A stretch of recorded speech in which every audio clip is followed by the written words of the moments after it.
Hey guys what's up. तो आज हम लोग बात करेंगे कोरवाइजर्स लॉ के बारे में। तो ये एक ऐसा लॉ है ना जो जिसको बिना पढ़े आप शायद से सर्जरी पास नहीं कर पाओगे। अगर ये लॉ नहीं आता तो आपको मेन सर्जरी नहीं आती, ऐसा टीचर्स हमारे बोलते हैं। ठीक है ना, ये लॉ आना इतना ज़रूरी है कि अगर अगर ऑब्स्ट्रक्टिव जॉन्डिस का आपके केस मिला तो दुनिया का शायद से मैं मानता हूँ वर्ल्ड का कोई भी ऐसा एग्जामिनर नहीं जो कोरवाइजर्स लॉ पूछना भूल जाए तुमसे। उसको पता है कि कोरवाइजर्स लॉ इतना इंपॉर्टेंट चीज़ है जिसको अगर जो बंदा नहीं पढ़ता है ना तो वो बंदा फेल होने के ही काबिल है। ठीक है ना, ये मेरा मानना है। ठीक, कोरवाइजर्स लॉ बेसिकली होता क्या है अब समझो। कोरवाइजर्स लॉ यहाँ थ्योरी में तो खैर समझ ही जाओगे, थ्योरी में क्या लिखना है, लिखने की क्या है, समझ लो ना, बहुत इंपॉर्टेंट है। क्या होता है कि कोई भी painless palpable gall bladder, pain नहीं हो रहा है गॉल ब्लैडर में, पैल्पेबल गॉल ब्लैडर, इसको पैल्पेट कर पा रहे हो। ठीक है ना, any painless palpable gall bladder that is associated with jaundice, जो कि जॉन्डिस के साथ एसोसिएटेड हो, वो it is unlikely to be caused by stone.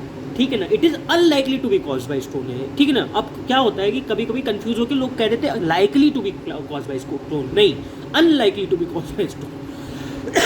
A painless palpable gallbladder which is associated with jaundice is unlikely to be caused by stone। ये stone से नहीं होगा, क्योंकि अगर स्टोन से तुम्हारा पेनलेस पैल्पेबल जॉन्डिस होने लगे तो मान लो क्या होगा तुम्हारा, जैसे स्टोन से क्या होता है, बेसिकली क्या होता है भाई, स्टोन से क्या होगा तुम्हारे, स्टोन से कोलेसिस्टाइटिस होगा। अभी कोलेसिस्टाइटिस में क्या होता है, इन्फ्लेमेशन होता है, इन्फ्लेमेशन होगा, पेन होगा ना मेरे भाई, टेंडरनेस होगी ना मेरे भाई। और अगर क्रॉनिक कोलेसिस्टाइटिस हो गया तो वहाँ पे फाइब्रोसिस होगी, तो गॉल ब्लैडर पाल्पेट होने के बजाय और छोटा हो जाएगा, श्रिवेल कर जाएगा। समझ में आ रहा मैं क्या बोल रहा हूँ? आई होप तुम्हें समझ में आ रहा हो कि क्या मैं कहना चाह रहा हूँ। जैसे कार्सिनोमा गॉल ब्लैडर के केस में तुम ये लॉ लगेगा। अब ये लॉ है, ये रूल क्यों नहीं है? अब ये भी जानने की जरूरत है। तुमसे एग्जामिनर ये दूसरा सवाल पूछ सकता है, ये लॉ है, ये लॉ है, ये रूल क्यों नहीं है? क्योंकि रूल्स में तुम्हारे एक्सेप्शंस नहीं होते, लॉ में एक्सेप्शंस हो सकते हैं। तो एक्सेप्शंस भी है इसके, कुछ 4 एक्सेप्शंस है, और चारों मतलब कि रटे होने चाहिए, तुम्हें रटे होने चाहिए, लिटरली ऑन टिप्स होने चाहिए तुम्हारे। ठीक है, तो यही चीज़ बोला है, पेनलेस पैल्पेबल इलाज gall bladder accompanied with mild jaundice is unlikely to be caused by gallstone। Unlikely को भी याद रख लेना, ठीक है ना। ऑब्स्ट्रक्टिव जॉन्डिस में क्या होता है, basically gall bladder rarely palpable due to stone disease. Obstructive jaundice में स्टोन डिजीज से जो है गॉल ब्लैडर रेयरली पैल्पेबल होगा, क्योंकि गॉल ब्लैडर श्रिवेल्ड हो जाएगा या फाइब्रोस हो जाएगा ड्यू टू क्रॉनिक इन्फ्लेमेशन, क्योंकि वो कोलेसिस्टाइटिस कराता है। अभी कोलेसिस्टाइटिस में वो श्रिवेल कर जाएगा, फाइब्रोस करेगा, ठीक है ना, वो बड़ा थोड़ी ना होगा। अभी इसके भी एक्सेप्शंस होते हैं, 4 एक्सेप्शंस होते हैं। इसमें डबल इम्पैक्शन ऑफ स्टोन होता है। तो यहाँ पे वो पूछता, अगर तुम डबल इम्पैक्शन ऑफ स्टोन पूछेगा, उसका अगला सवाल क्या होगा मैं बता रहा हूँ तुम्हें। उसका अगला सवाल होगा कहाँ कहाँ 2 स्टोन होते हैं। एक होता है सिस्टिक डक्ट, एक होता है CBD कॉमन बाइल डक्ट। दूसरा क्या होता है, ओरिएंटल कोलेंजियो हिपेटाइटिस, ठीक है, या हिपैटोलिथियासिस ओरिएंटल। ठीक है ना, डॉम्स से याद कर लो इसको, डॉम से याद कर लो, ठीक है ना, डॉम से याद कर सकते हो तुम। डबल इम्पैक्शन ऑफ स्टोन हो गया, ओरिएंटल कोलेंजियो हिपेटाइटिस हो गया, जिसको कहते हैं हिपैटोलिथियासिस। म्यूकोसील हो सकता है, और stone impacted at ampulla of waiter.